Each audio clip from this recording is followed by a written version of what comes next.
코드. 시작해. 요거는 LNC 바이오 IR 자료 잠깐 보고 있었고, 얘네가 보면은 이거 리투오라는 제품 때문에 좀 눈여겨보고 있긴 한데, 사실 얘네가 하는 거 중에 제일 큰 거는 그 메가덤이라는 의료기기랑 이식제거든? 이게 엄청 크게 나오고, 리투오는 아까 사업 보고서를 봤는데, 크게 얼마나 하고 있는지 안 나와서 한번 IR 자료, 이런 건 IR 자료 같은데 보면은 뭐 나오기도 하는데, 여기는 뭐 자세하게는 안 나왔네. 리투어 이거 있는데 출시는 했고 얼마나 매출 비중이 된지는 모르겠어. 좀 이따가 기업 보고서 보면서 할게. 먼저 한목큐브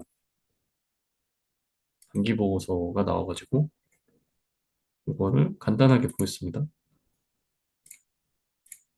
우리가 한번 그때 살펴봤기 때문에 한번 이렇게 보면은 어, 한번 공부를 해놓으면은 크게 막 분기별로 엄청 품을 들일 필요가 없어. 그래서 평소에 기업 분석을 좀 잘 해놓으면은 뭔가 사건이 터졌을 때, 아, 이게 얘네한테 영향이 얼마나 있고, 이거를 살만한가 아닌가를 빠르게 판단할 수 있어서, 주민 들어왔네? 여러분, 안녕하십니까? 미안하다. 잠깐만. 관련 사무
관리사무소 방송 때문에 잠깐 껐고, 토목큐브 우리가 봤는데, 어, 이런 거는 분기보고서 나오면은 사실 뭐 크게 볼 건 없고, 보통 이거 포괄 손익계산서만 보는 편이거든?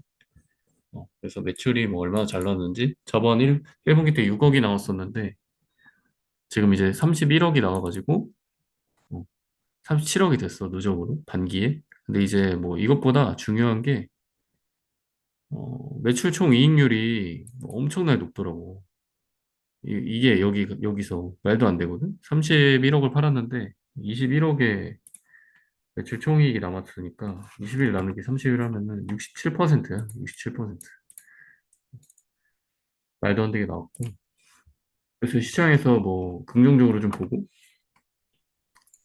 근데 이게, 이번에 나온 게 어, 그거잖아, 사실. 그러니까 1분기에 나왔던 음, 매출을 사실 그 2분기에 맞아, 누적한다고 했었는데, 맞아. 그거를 모르는 사람들이, 이거 매출이 분기, 1분기에 이만큼 나왔는데 2분기에 이만큼 나와서, 어, 라고 오해를 했을 수도 있지 않나? 그럴 수도 있지. 그럴 수도 있지. 그러니까 이 누적된 31억이, 어? 다음 분기, 그 다음 분기까지 계속 이 정도 나오겠네라고 생각하고 주가를 막 올렸을 수도 있어. 그래서 나, 이거는 그거잖아. 스몰캡이잖아. 그지? 음. 그 주가를 근데 끌어올리는 주체는 이제 작은 애들이 아니야. 우리가 뭐 몇백만 원, 몇천만 원 산다고 해서 주가가 올라가는 게 아니거든. 이게 시가총액이 지금 5천억까지 올라갔어. 3,500억에서 5천억까지 올리려면 그 거의 한 1,500억? 이 정도가 올라가려면은 막 몇백억, 몇천억씩, 몇천억까지는 아니고 몇백억씩은 사야 올라갈 수 있거든? 합쳐서. 그래서 그런 오해 때문에 올라갔다라고 생각할 수도 있는데, 어, 워낙 내 생각이야, 이거는. 1분기 때 워낙 안 좋았잖아. 6억이었잖아. 그러면서 어떤 투자 기회를 줬거든, 주가가. 3만 원까지 음, 올라갔던 게, 기대감으로 올라갔던 게, 이제 2만 원, 2만 4천 원, 2만 5천 원까지 떨어지는, 그게 이제 1분기 실적 때문에 나는 그랬다고 판단을 했고, 뭐 2분기가 잘 나오는 거는 뭐 예상했을 수도 있는데, 이거 와, 서프라이즈다 하고 뭐 올렸을 수도 있지. 그거는 뭐 알 수가 없고. 근데 다만 이제 우리가 봐야 될 거는, 일단 매출 총이익률이 엄청 잘 나온다. 첫 번째는. 왜냐면 이게 그 비바이오 제품도 이때 납품을 했거든. 이번 3개월 2분기 때. 그러면서 매출 총이익률이 올라간 것 같고. 그 다음에 얘는 이제 앞으로 계속 이제 팔 거잖아. 이제 갈 미래, 그러니까 단기 실적에 너무 연연할 필요는 없다. 이걸 보면서 하고 싶은 말은 추세가 계속 된다라는 것만 판단되면 투자 아이디어가 계속 가네라고만 판단이 되는지만 확인하고 너무 단기에 많이 올랐으면 안 사도 되고 내가 원하는 타점이 왔을 때 사면 될 것 같아. 근데 그거를 앵커링이 되지 말고 기존 주가에 예를 들어 우리가 2만 5천 원에 이 주식을 봤으니까 막 3만 7천 원 가고 하면은 너무 비싸서 못 사겠다는 생각이 들어버린단 말이야. 근데 그렇게 하면 안 돼. 그냥 심플하게 내가 아무것도 사지 않았어. 내가 그냥 돈을 지금 가지고 있는데 얘 투자를 할까 말까만 그냥 고민하면 될 것 같아. 나는 개인적으로 길게 봤을 때 1조 이상은 갈 것 같다고 생각해서 뭐 지금도 나쁘진 않다. 물론 이제 단기에 이렇게 과열되는 타이밍에 들어가는 건 좋지 않긴 한데 뭐 언제든 조금씩 살만하다라고 나는 생각하고 있어.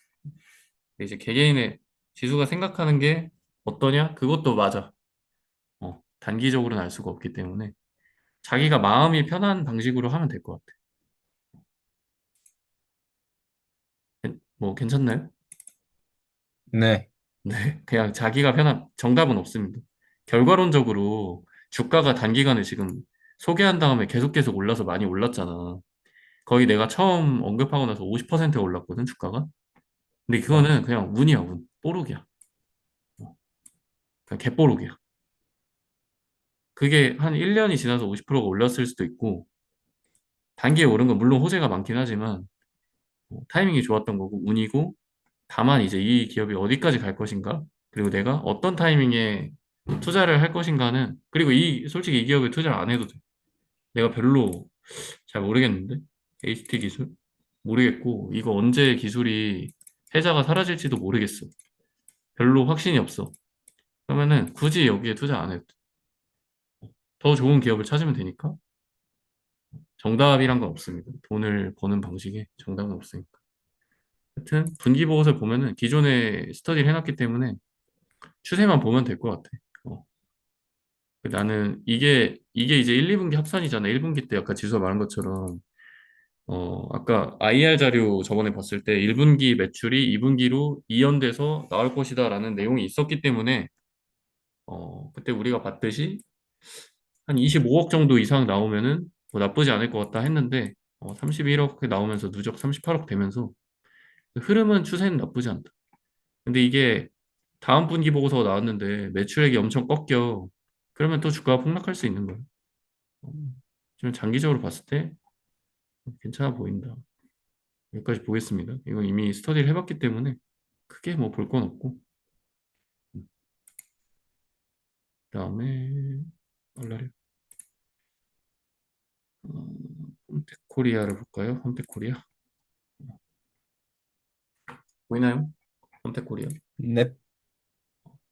홈택코리아는 화장품 용기를 만드는 회사예요. 용기. 화장품 용기. 화장품 용기. 그래서 이 화장품 용기가 은근 많아 종류가. 펌프, 튜브, 뭐 컴팩트 이렇게 찍는 거, 스포이드, 스틱, 선스틱 같은 거, 뭐 이렇게 다양하게 있고, 뭐 만들고 있다. 뭐 이런 건데, 우리가 화장품 산업 그때 얘기했을 때 브랜드사가 있고, 맨 앞단에 고객하고 맞닿는 앞단에 브랜드사가 있어. 뭐 요즘 최근에 주가가 괜찮은 APR, 그 다음에 분기 실적 발표하고 주가가 많이 떨어졌던 달바 글로벌, 뭐 이런 회사들, 그리고 뭐 스킨천사 같은 뭐 아누아 이런 거 가지고 있는 구다이 글로벌이라는 비상장 회사도 있고, 그게 이제 브랜드 회사들, 최근에 인디 브랜드가 급성장하면서 나온 브랜드들이고, 그 다음이 이제 OEM, ODM 업체, 코스맥스, 그리고 뭐 한국콜마 이런 애들, 우리나라에서 1, 2위 하고 있고, 전 세계적으로 봐서도 굉장히 좋은 그 업체들이 있고, 그 다음 단에 이제 용기 회사가 있거든. 그 용기 회사들 중에 펌텍 코리아가 그 뭐냐, 마켓 쉐어가 1위야, 얘네가. 어, 우리나라에 되게 약간 TSMC의 그 반도체 파운드리 쪽에 다양한 회사들이 TSMC를 돕는 것처럼 그 우리나라도 화장품 산업이 이런 식으로 좀 생태계가 잘 조성되어 있는데 얘네가 이제 용기 업체 중에서 폰테코리아가 점유율 1위를 담당을 하고 있어. 그 다음에 이제 그때 우리 한번 스터디했던 실리콘투 같은 유통기업도 있고 이제 주요 제품 및 서비스 보면은 건기식도 이제 발을 들여놨는데 화장품 용기가 이제 97% 매출로 그냥 압도적인 화장품 용기 회사다. 그래서 이제 뭐 내수 수출 보면은 요 밑에는 뭐 볼 필요 없고 가격이고 매출 및 수주 현황을 보면은 화장품 용기 내수가 엄청나게 폭발적으로 성장하고 있다. 폭발적으로 성장하고 있다. 수출도 뭐 성장을 하고 있는데 아무래도 화장품 용기 같은 거는 물 건너 가는 순간 이제 유통비가 들어서 그 마진이 떨어진다 그러더라고. 어, 그래가지고 내수 쪽이 아무래도 한국 K 인디 브랜드들의 성장을 등에 업고 폭발적으로 성장하고 있어. 어, 그리고 화장품 용기 쪽이 대부분이기 때문에 매출액도 매년 뭐 20% 이상씩 늘어나는 모습입니다. 그래서 뭐 화장품 용기를 뭐 이렇게 팔고 있다. 이렇게 보면은 매출 비중 한번 보면은 내수만 볼게. 이 보면은 세일즈 파트너, 제조 판매업자 이게 뭐 3%밖에 안 되고 이렇게 두 개가 대부분이야. 거의 직판이거든 회사랑. 이거는 이제 만드는 회사, 화장품 만드는 회사 쪽에다가 바로 판다는 거고 이거는 브랜드 회사한테 판다는 거거든. 이 두 개가 합쳐가지고 70%가 넘기 때문에 이렇게 뭐 세일즈판 중간상을 끼지 않고 바로 필요로 하는 업체들한테 팔기 때문에 마진이 생각보다 괜찮을 것 같다는 추측이 드네. 그럼 이제 저거 재무제표 보면은 파악할 수 있지. 뭐 이 정도 있고 이걸 봤을 때 어때? 이 화장품 용기 회사는 어떤 장점이 있고 어떤 단점이 있을 것 같아? 장점은 이제 누구도 그러니까 어떤 회사가 잘 되는 것과 상관없이 그냥 음, 화장품 산업만 잘 되면은 음, 그런 그러니까 산업이 잘 되면 이 용기 회사도 이 여기가 완전 그 먹고 있는 데니까 음, 그러니까 산업이 잘 되면 여기도 잘 될 것 같은 느낌이 들고 음, 그리고 단점은 이제 그 산업을 타다 보니까 어, 이 산업 사이클이 이제 멈추는 순간 여기도 매출액이 정체되지 않을까 하는 생각. 음. 맞지? 그리고 하나 더 나는 단점이라기보다는 공부하는데 시간이 많이 필요하겠다고 생각이 든 건 뭐냐면 화장품 용기를 얘네 것만 써야 되는 이유를 찾아야 된다? 그지? 그 이유를 찾지 못하면 이 기업에 투자할 이유가 없을 것 같아서 내가 화장품 회사인데 펌텍 코리아 걸 써야 돼. 그거를 파악을 해야 될 것 같거든. 왜 얘네 걸 써야 되지? 왜냐면 뭐 약간 화장품 회사계 S&D 어, 같은 느낌인 것 같은데. 아니? S&D보다는 좀 나은 것 같고 왜냐면 얘네가 좀 이따 내가 IR 자료를 보여주겠지만 되게 다양한 고객사를 갖고 있어. 한번 볼까? 고객사가 되게 많거든.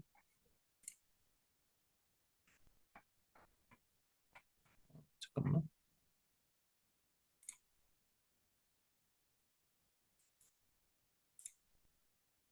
이게 화장품 용기 회사에 어떻게 보면 좀 S&D, 나도 S&D를 생각했는데 S&D와는 좀 다르네라고 느낀 게 매출처가 엄청 다양해. 여기 볼래? 여기 보이나? 나가고 있나? 화면이? 보여. 이 매출처 볼래? 고객사? 국내뿐만 아니라, 국내 봐봐. 국내 거의 다 있어. 모든 화장품 회사 다 있어. 그지? 우리가 알고 유명한 데 다 있는 있네. 화장품 회사 다 있고, 오른쪽에 볼래? 오른쪽에 보면은, 로레알 있지. 에스티로더 있지. 다 있어. 그냥. 시세이도 있고, 뭐, 여기 보면은, P&G도 있고, 디올 있고, 뭐, 뉴트로지나 있고, 엄청 많거든? 고객사가. 뭐 톰포드도 있고.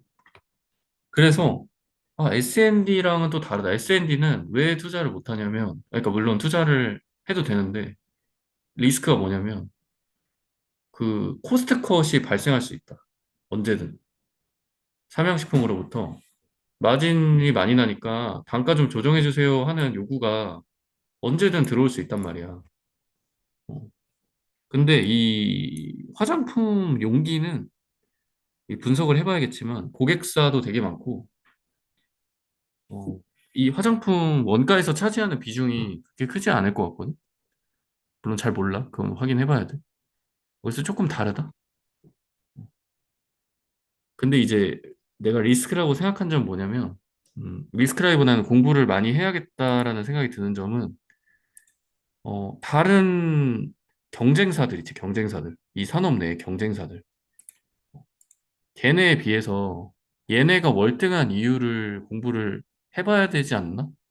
얘네가 지금 점유율 1위를 하고 있는데 이 점유율이 계속 늘어날 수 있는 구조인가?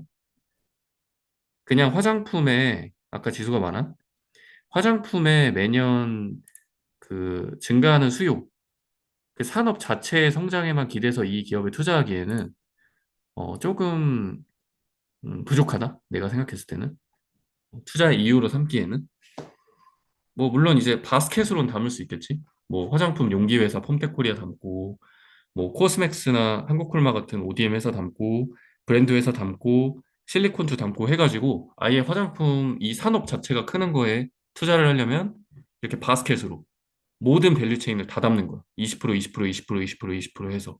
만약에 그렇게 한다? 그러면 뭐 그렇게까지 공부를 안 해도 될 것 같은데 예를 들어 여기에 뭐 비중을 많이 내가 싫겠다. 그러려면 다른 얘네랑 그 산업 내에서 경쟁하고 있는 회사들 보면 여기 한번 그런 회사들에 대한 리서치까지 같이 가야 될 것 같다. 그래서 이 공부 시간이 좀 많이 필요할 것 같다는 생각이 좀 들었거든. 잠깐만. 이게 이런 식으로는 안 나오네. 이게 연우라는 회사가 또 있어. 연우. 잠깐만.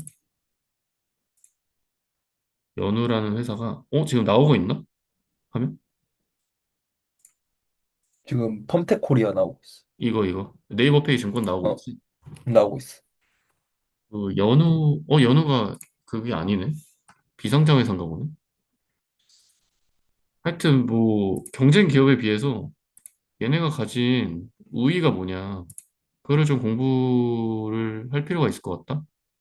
어, 그런 생각이 들어서 좀 만약에 투자를 하고 싶으면 딥하게 한번 이 경쟁사는 어디가 있고 왜 얘네 거를 그 화장품 회사들이 얘네 걸 쓰게 되는지에 대해서 자기만의 엣지가 좀 있어야 될 것 같다는 생각이 좀 들더라고. 어, 그래서 이제 내가 이제 추측한 거는 뭐냐면 화장품 용기를 한번 얘네 거를 써서 문제가 없으면 이제 굳이 뭐 바꾸지 않겠다. 이건 S&D랑도 비슷한데 굳이 뭐 바꿀 필요가 있나? 화장품 용기 회사를? 근데 또 만약에 중국산 용기인데 엄청 저렴하게 납품이 가능해. 품질도 보장되면서. 그러면 중국산을 쓰지 않을까?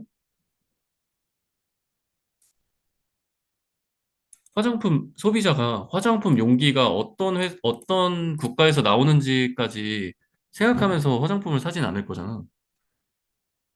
그지? 그치. 그런 측면에서 보면은 굳이 K 그러니까 물론 우리나라 회사들은 우리나라 걸 쓰겠지만, 어, 해외 업체들까지 얘네 걸 쓸까? 뭐 그런 생각은 좀 있네.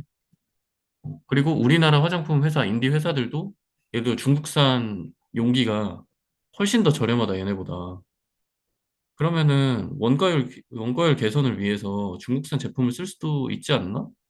뭐 이런 생각도 들긴 해. 물론 이제 그 얘기는 있어. 우리나라의 ODM, OEM 업체에다가 용기를 주고 걔네가 이제 화장품을 만들어서 그 용기에 넣어야 되기 때문에 물 건너 오면은 이제 그 아까 말한 운송비가 더 들어서 우리나라 게 더 가격적으로 경쟁력이 있다라고는 들었는데 그런 스터디가 좀 돼야 될 것 같아.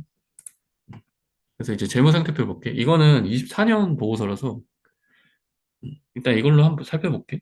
현금을 보면은 260억 수준에서 이제 320억까지 올라왔고 현금을 보고 나서 이제 자산하고 부채 총계랑 자본 총계 볼게. 24년 보면은 4,075억이고 부채가 870억, 자본이 3,200억으로 재무 상태는 괜찮아 보여. 자본이 훨씬 더 많지. 그다음에 이게 화장품 제조 업체니까 유형 자산이 아마 크겠지. 당연히. 유동 자산 1,900억, 뭐 비유동 자산 2,100억인데 그중에 유형 자산이 1,800억. 이건 다 공장이겠지. 좀 이따 IR 자료 보면 알겠지만 공장이 뭐 4개나 있고 뭐 6개까지 증설한다 그래. 화장품이 워낙 잘 나가다 보니까 증설을 계속하고 있고. 재고 자산 뭐 많을 수 있고 매출 채권, 단기 금융 상품 뭐 이것도 현금성 자산이지. 그래서 재무 구조는 부채를 한번 볼게. 매입 채무 있고 단기 차입금 210억, 유동성 장기 차입금 5억. 그래서 뭐 현금보다 훨씬 더 적은 단기 차입금 가지고 있지. 현금 320억에 단기 금융 상품 480억이니까 현금성 자산이 뭐 거의 한 800억 정도 있는 거지. 그거에 비하면 단기 차입금은 뭐 억셉터블한 수준인 것 같고 장기 차입금 71억인데 크게 없어. 근데 공장 아마 1분기 공장 증설하면서 반기 보고서에서는 부채가 많이 늘어났던 것 같아. 아, 이거 나오나? 분기 보고서 이건 토목해 볼 거네. 지금 화면 뭐 나와? 펌텍 코리아. 다트? 반기 보고서 나와?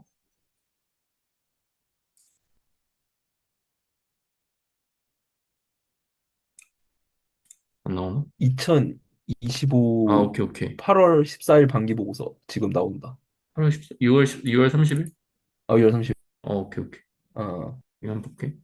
현금은 늘었지? 기말보다. 현금이 많이 늘었어. 그러니까 이게 장사가 지금 잘 되고 있는 거야. 현금 많이 늘었고, 유용자산, 어쩌고저쩌고 있고, 보면은, 차입금 260억, 50억 늘었고, 장기 차입금이 2배 늘었지? 이거는 그 유형자산 취득 때문에 그래. IR 자료 보면은 나와 있고. 하여튼 공장을 증설하고 있어. 계속, 얘네는. 어. 이런 거 보면은, 장기 차입금 왜 늘었지? 이렇게 한번 봐야 돼. 나는 미리 봐서 그런 건데, 장기 차입금 왜 늘었지? 현금 이렇게 늘어나는데? 차입금이 왜 늘었지? 자본 조달을 차입금으로 한 거잖아. 어, 왜 늘었는지를 항상 살펴봐야 돼. 그래서 이게 가보면은, 유형자산 쳐보면, 여기 취득 있어, 취득. 240억. 이만큼 취득하고 있다. 뭐 취득하냐 보니까 다 뭐, 건설 중인 자산이야. 이거는 이제 공장 짓고 있기 때문에 다 완료가 되면 얘가 이제 건물로 가서 찍히는데 나머지 보면은 뭐 기계장치, 비품, 공구와 기구, 금형. 얘네가 이제 금형을 가지고 용기를 찍어내니까 금형도 취득하고 새로운 공장에 들어갈 유형 자산을 취득하고 있네. 이렇게 판단할 수 있어. IR 자료를 먼저 보고 이걸 보면은 더 이해하기 쉬워. 음, 이것만 보고 사업이 잘 이해 안 되면 항상 IR 자료를 먼저 봐봐. 그래서 뭐 매출액은 늘어났고 전년 반기 대비해서도 매출 원가가 상당히 높거든. 매출 원가가. 원재료로 가볼게. 원재료 가보면은 뭐 이렇게 있는데 뭐 많이 사고 있지. PE 제품, 플라스틱이나 뭐 이런 것들 사는 것 같아. 화장품 용기를 만들기 위해서. 그래서 매출 원가율이 되게 높아. 생각보다. 한번 계산해볼까? 이런 거 한 번씩 제조업을 한번 볼 때는 매출 총이익률이 얼마나 나오는지 한번 보면 좋아. 매출 총이익률이 23% 정도거든? 그래서 다른 기업들하고 한번 비교를 해봐, 제조업하고. 우리 아까 토모큐브 봤을 때 얼마였어? 매출 원가를? 매출 총이익률이? 토모큐브. 한 6, 70% 됐던 것 같은데. 65% 이상이었거든? 65% 정도? 얘는 22%야. 그러니까 그냥 매출 총이익률만 봐도 얘네가 어떤 기술을 가지고 압도적으로 높은 마진을 갖고 갈 수 있는 기업인지 아니면은 약간 규모의 경제가 필요한 기업인지를 좀 알 수가 있어. 보통 제조업에서 매출 총이익률 20% 넘으면 양호한 편인 것 같아. 나쁘지 않다. 그리고 판관비는 보면은 매출액이 늘어도 뭐 크게 늘어나지 않거든. 판관비는 거의 고정 비용일 것 같아. 딱 봐도. 그러면은 무슨 생각이 들어야 되냐면, 아, 이 고정비가 정해져 있으니까 매출액이 많이 늘어날수록 영업 레버리지, 영업 이익이 폭발적으로 증가할 수 있겠다. 어, 그걸 항상 봐야 되지. 비용에서 고정비 비중이 얼마나 되는지, 그리고 얼마가 이상 될 때마다 매출액이 얼마나 늘어날 때마다 영업이익이 폭발적으로 늘어날 수 있는지를 파악해서 얘는 보면은 봐봐. 매출액이 1970억, 1600억이면 한 20% 늘었나? 그지? 매출액은 20% 늘었는데 영업이익을 볼래? 영업이익이 늘어난 비중을? 230억에서 330억이 됐거든? 그러니까 거의 100억이 늘었어, 100억이. 거의 한 40% 이상? 그러니까 이 매출액이 늘어날수록 영업이익이 늘어나는 퍼센티지가 훨씬 더 높아지는 그런 구조를 갖고 있다고 보면 되겠지. 이게 제조업의 특징이기도 해. 얘네가 이제 유형자산 비중이 높기 때문에 현관비 단에서 아마 고정 비용이 상당히 많이 있겠지. 나머지는 뭐 기타 어쩌고저쩌고 있는 거고 크게 중요하지 않고 당기순이익이 여기 있네. 뭐 반기순이익도 크게 영업이익에서 크게 뭐 벗어나지 않는 모습. 법인세 차감하면은 나머지는 기타 금융은 크게 볼 필요 없고 이 정도 보면 될 것 같고 현금 흐름 잘 도는지 한번 확인하면 되고 390 재무활동 75 오히려 들어왔지 차입을 한 거야 재무활동 현금 흐름이 플러스면은 돈이 들어온 거야 근데 단기 차입금 상환은 잘 했고 근데 오히려 더 증가했고 장기 차입금도 더 증가했지 이건 아마 유형자산 취득 때문에 그런 것 같고 여기 보면은 유형자산의 취득에 248억의 돈을 썼어 어, 요걸 충당하기 위해서 단기 차입금하고 장기 차입금을 어, 추가로 대출을 한 것 같아. 한거 있고. 투자활동연금은 여기 있네. 투자활동연금은 253억. 보면은 단기 금융상품의 취득, 그 처분, 또이또이고, 단기손익 인식 금융자산 취득, 처분, 대여금 증가. 거의 뭐 유형자산 취득 때문에 투자활동 현금 흐름이 마이너스네. 이런 거는 긍정적일까 부정적일까? 이런 재무 구조는.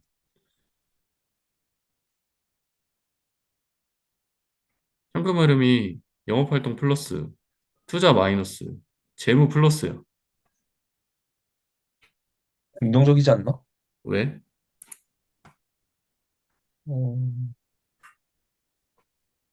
영업활동 현금 흐름은 일단 플러스면 좋고, 맞아. 그리고 투자활동 현금 흐름은 이게 응, 그 뭐 시설을 더 많은 현금 흐름을 응, 창출하기 위해서 응, 응. 이 투자를 한 거니까 맞아. 이것도 뭐 나쁘지 않고, 응. 재무활동 현금 흐름은 모르겠네, 재무활동 현금 흐름은 어때? 저거 또 플러스면 어쨌든 플러스면 빚이 늘어난 거구나. 음, 어, 이것도 뭐 그 투자를 했다고 생각하면 또 나쁘지 않은 거. 나쁘지 않다. 어, 맞아. 그렇게 생각할 수 있어.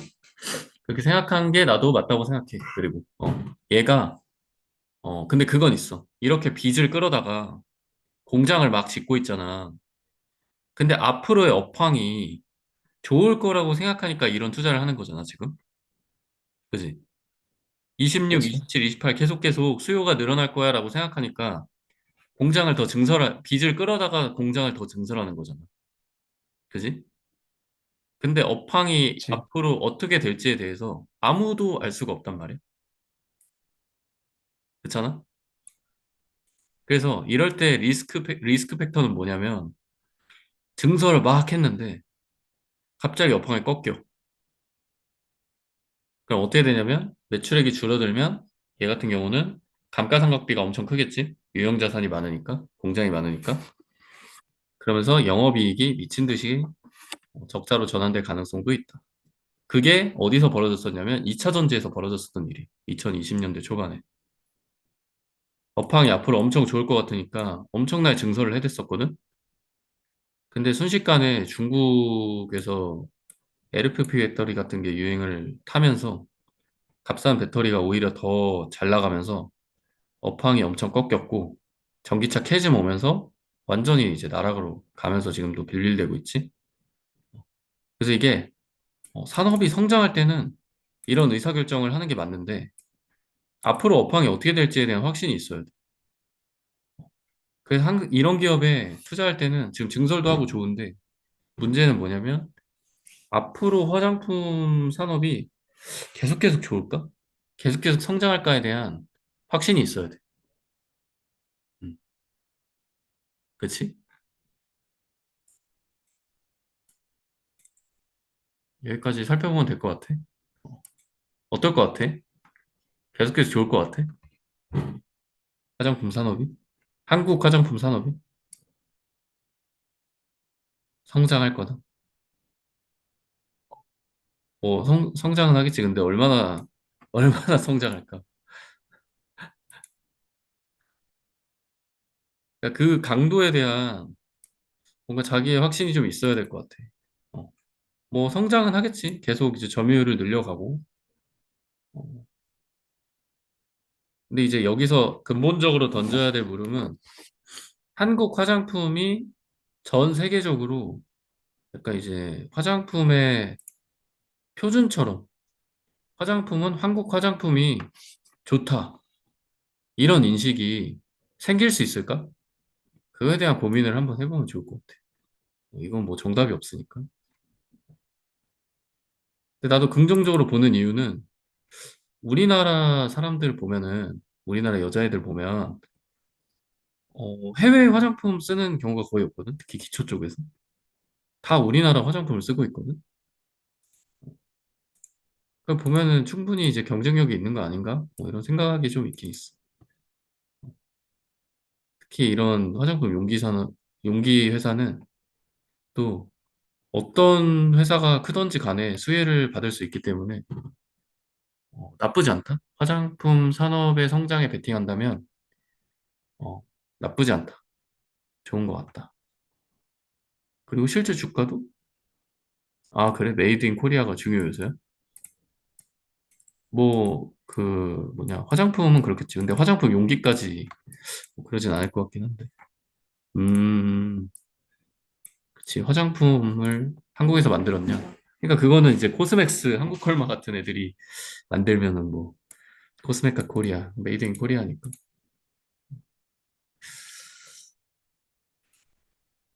K뷰티. 나는 궁금한 게 그거긴 해. K뷰티라는 게 화장품에서 K뷰티라는 게 먹히는 건지. 뭐 먹히니까 잘 팔리겠지. 이제 여기 펌텍코리아 여기까지 보고 나갔다가 다시 키면서 LNC 바이오 보면 될 것 같아. 그러면 한 9시 조금 넘으면 끝나겠는데? 다시 만들게. 어.